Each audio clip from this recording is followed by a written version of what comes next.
guys, when you are trying to memorize your fretboard, then what you need to do is you need to have some fundamental things down. The first thing that you need to understand is the musical alphabet, and the musical alphabet goes A, B, C, D, E, F, G. If you haven't seen that before, here's a link to a video that talks all about the musical alphabet so that you understand that really clearly. But the way that I like to understand the musical alphabet is to break things down in chunks. Chunking is your friend. If you try to do too much at once, you will remember nothing. So this is down to that old adage of how do you eat an elephant? It's a sin to kill an elephant. You break it down into small, manageable, bite-sized chunks. You can't eat the whole elephant in one go. So this is what all my lessons are about, breaking things down into bite-sized chunks so that you can consume them and so you can digest them and they become part of your guitar playing and your guitar knowledge. Delicious. So let's look at this, remembering that B and C and E and F are next door to each other. If you haven't seen my other video on the E string, then that will help you as well to understand how this structure works. But we're always working with this static framework that B and C are always a half step apart, which is 1 fret. There's B on the 2nd fret of this A string, and then C is a half step above that. Now, like I said before, the mnemonic for remembering that B and C is bacon crispy. How do you like your breakfast? I like my bacon crispy and I like my eggs fried. So here we go, bacon crispy. Now anytime we play anything that isn't bacon crispy, eggs fried, E, F and B and C, it is a whole step apart. So if this is C, then we think about it, that doesn't fall under that rule. So C to D must be a whole step or 2 frets. So we get to the D here, D to E, it doesn't fall under E, F and B, C. So we're going to go from D to an E here. Now we're on E, hang on, E, F, here's the rule, it kicks in. We've got to do the eggs fried, there's E, F, and then what we've got to do is we've got to go from the F to the G, and there's the F to the G. We know that's a whole step because it isn't in our eggs fried bacon crispy mnemonic. And then what happens is we go from the G, we've reached the end of the musical alphabet, which means we have to go all the way back to A, just like you were going around a clock from 1 to 12, then you go back to 1 again. So this is going to be G, and this is going to be A. Now notice again here guys, the 12th fret is our octave. So whatever happens at the 0th fret or at the open strings is repeated at the 12th fret, which is conveniently signposted with these double dots. You may have different inlays in there, but those double dots are there to help you. So what we're going to do with the A string, and I find this a little bit easier, is, like I say, to chunk things down. Let's learn the first chunk and we'll make it as easy as A, B, C. So we go A, B, C. We have 3 notes there guys, and it's kind of like how we memorize telephone numbers. Now if you think about a telephone number that you know, chances are you break that telephone number into 3 chunks. Think about it, just think of one right now. Yeah, 3 chunks.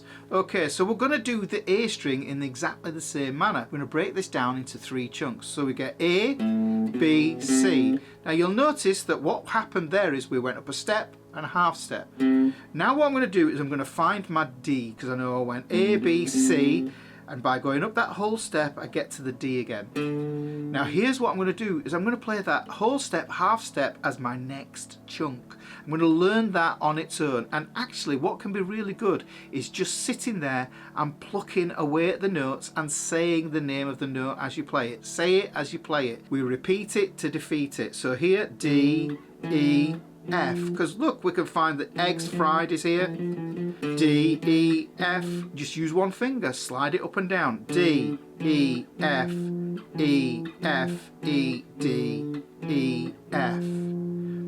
That is going to yield a lot of benefits. So we've got A, B, C. We can do it down here as well. A, B, C, C, B, A, B, C, C, B, A, C, B, A, B, C, B, C, A, B, C. Say it as you play it, because by saying it, you are making it more tangible. You're not just thinking it in your head, you're saying it and you're making it more tangible.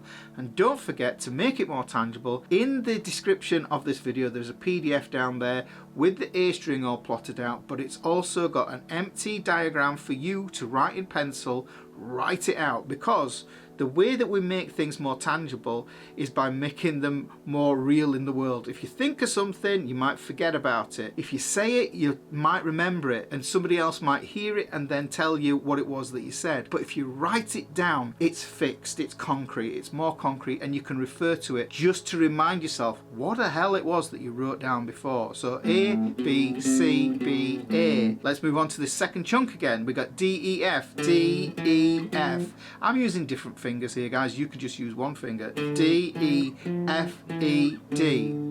Right, okay, so we've got through that second chunk there. Now what we've got is we've got this lonely G here. Now I always imagine that this G is a lonely G. It's a gangster who's lost his crew. I'm the only gangster out here. All right. So there's a lonely G in the middle there. So G. And then what happens is we get back to the A, because remember the 12th fret is the same as the open position on the guitar neck. So we've got A. We can take this all the way up the neck as well, guys. So look, A, B, C, A, B, C, B, A.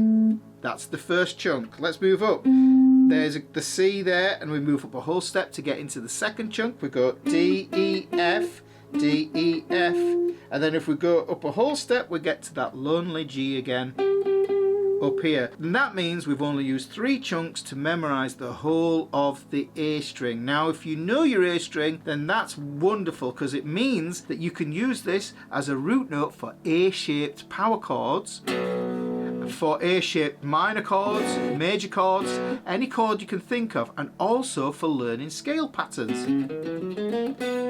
So we need to know the A string as much as we need to know the E string, and this helps when you learn something called the grid. If you've not seen my lesson on the grid, it's super useful. What it does is it shows you how to plot out any key on the neck really simply, but the thing is you need to know the names of the notes on your E string, and you need to know the names of the notes on your A string. I'll put links to those videos in the description below. Learn the names of the notes on your E and the A string, and that means you'll be able to play your bar chords, and you will know exactly where to find those bar chords, and you can apply that then to the L7 grid, which you can find in this video here. Hey up guys, if you'd like to support my work on YouTube, then please consider purchasing a copy of my book. The book is a compilation of PDFs from all the aha and lightbulb moment lessons that you can find here on my YouTube channel, but all in one convenient place. It's available in 3 formats: a spiral bound copy, a